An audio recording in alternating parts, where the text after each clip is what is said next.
Assalamualaikum warahmatullahi wabarakatuh. Perkenalkan, nama saya Muhammad Rifki Febrianto dan NPM 2257051008 dari kelas C.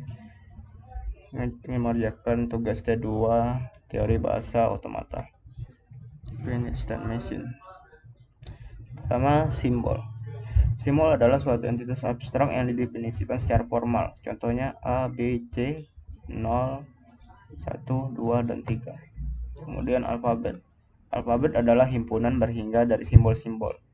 Contoh alfabet itu A, B, D, F, G, 0, 1, 2, dan seterusnya. Kemudian string. String merupakan deretan berhingga dari simbol-simbol. Contoh A, B, 0, 1, A, B, B, A, B, 0, 1, dan seterusnya. Kemudian bahasa. Bahasa merupakan suatu sistem yang meliputi pengekspresian gagasan, fakta, konsep, termasuk sekumpulan simbol-simbol dan aturan untuk memanipulasinya. Contoh sigma sama dengan 0, contoh 01. R1 itu himpunan seluruh string yang panjangnya 2. Itu 00, 01, 10, 11. L2 itu himpunan string yang panjangnya 3, 00, 0, 001, 010, 011, 100, 101, 110, 111. Kemudian ada L3 itu himpunan sebuah string yang dimulainya itu dari 0. Itu 0, 001, 01, 000, 001, 010, 011, 000, dan seterusnya. Kemudian ada power of sigma. Sigma salah satunya seperti ini. Terus ambil contoh angkanya 01. Nanti sigma 0 itu himpunan string yang panjangnya 0. Sigma 0 itu ditandai dengan epsilon. Kemudian himpunan sebuah string yang panjangnya 1. Terus sigma superscript 1, 01. Sigma 2 himpunan sebuah string yang dimulai dengan 2. 00, 01, 10, 11. Kemudian himpunan seluruh string yang panjangnya 3. 000, 001, 010, 011, 100, 101, 110, 111. Kemudian sampai sigma n, itu himpunan seluruh string yang panjangnya n. Kemudian kardinalitas. Kardinalitas merupakan angka dari simbol dalam suatu himpunan. Sigma n sama dengan 2 pangkat n. Ada deterministic finite automata. Deterministic finite automata atau DFA adalah singkatan dari deterministic finite automata. Guna ada sifat dari DFA itu pertama, model komputasi yang sederhana. Kedua itu DFA memiliki memori yang sangat terbatas. Ini salah contohnya.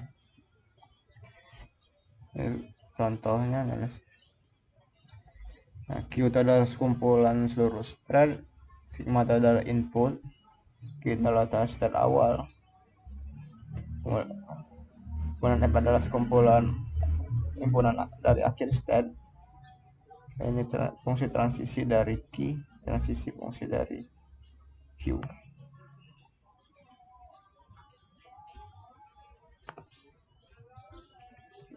ABC. Di sini kan Q-nya tuh kumpulan seluruh set tuh Q A B C D. Inputnya tuh 0 dan 1. State awalnya kan A dan state akhirnya tuh D.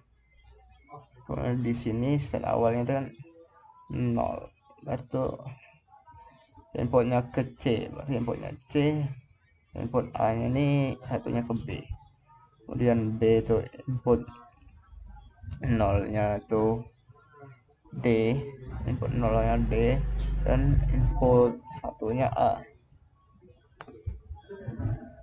Kalau C, input 0-nya A dan input satunya D, sedangkan D input 0-nya B dan input satunya itu C. Input 0-nya B dan input satunya C.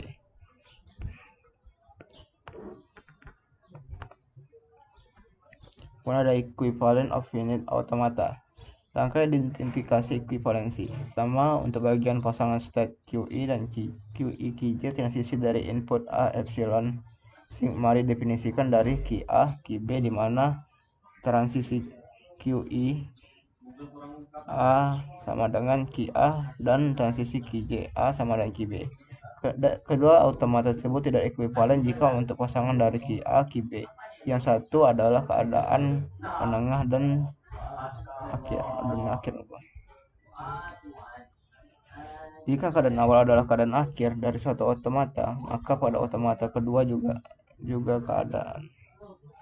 Kemudian ekuivalen opinion automata. Dua opinion automata FA dikatakan ekuivalen jika kedua automata tersebut menerima himpunan string yang sama melalui himpunan masukan sigma. Jika dua FA setara, maka ada string X di atas sigma pada penerimaan string tersebut. Jika salah satu FA mencapai keadaan akhir, FA lainnya juga mencapai keadaan akhir. Metode membandingkan dua FA dijelaskan di bawah ini. Misalkan M dan M1 menjadi 2 FA dan sigma menjadikan himpunan string masukan.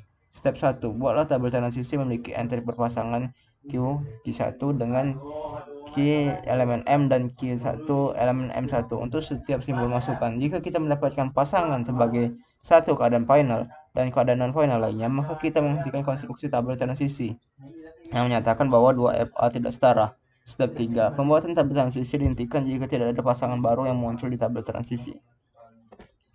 NFA, Non-Deterministic Finite Automata.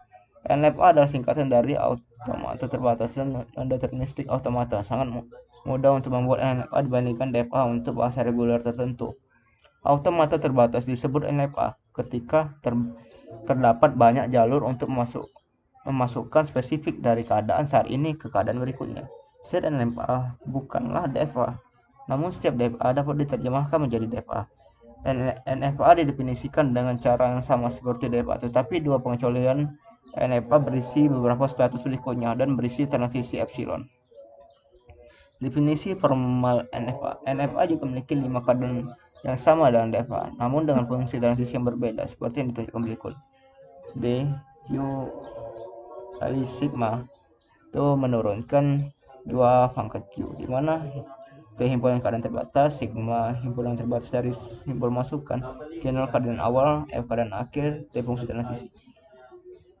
D fungsi transisi artinya fungsi transisi itu merupakan Q kali himpunan terbatas dari simbol masukan yang diturunkan menjadi 2 pangkat Q. Itu saja dari saya. Wassalamualaikum warahmatullahi wabarakatuh.